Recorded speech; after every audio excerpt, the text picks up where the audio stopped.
Respected teachers, I am Kavesi of 10th class. I am singing a Telugu poem. ఇది ఒక విచిత్రమైన ప్రకృతి. ఎన్నో ఏళ్ళు గతించిపోయినది. ఎన్నో ఏళ్ళు గతించిపోయినది. కానీ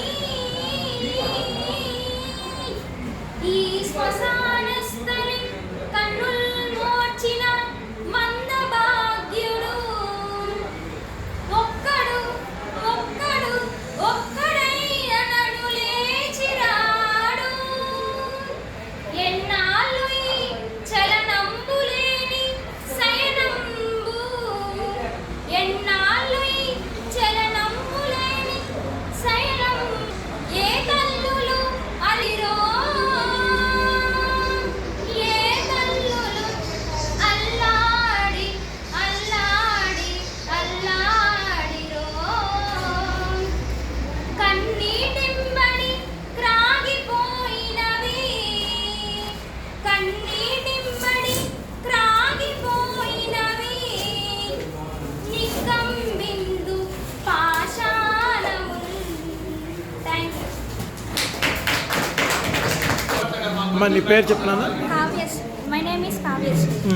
class 10th class. School ZPH Brahmanapalli. Okay. మరి సార్లు అడుగుతున్నారు అసలు ఈ పద్యాలు నేర్చుకోవాలని ఎలా అనిపించింది? నేను చిన్నప్పుడు పెరిగేటప్పుడు మా తాతగారు నాకు ఈ పద్యాలు పాడి వినిపించేవారు. Very దాని ద్వారా నాకు ఈ పద్యాల మీద ఇంట్రెస్ట్ అనేది పెరిగింది. Very తాత చనిపోయిన తర్వాత తాత గుర్తు కోసం నేను ఈ పద్యాలు అనేవి నేర్చుకున్నాను. Wow. మమ్మీ అడిగితే మమ్మీ పద్యాలు నేర్పించింది. Very good, nice. యూట్యూబ్ ద్వారా నేను ఈ పద్యాన్ని నేర్చుకున్నాను. Okay, very good, nice.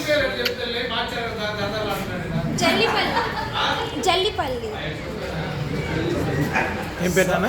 Jallipalli Kavyasri. తాతగారి పేరు ఏంటి? వేంపాటి నారాయణ స్వామి. Very good. అమ్మగారి పేరు? విజయలక్ష్మి. వెరీ గుడ్ అమ్మ, వెరీ గుడ్. పడుతుంది.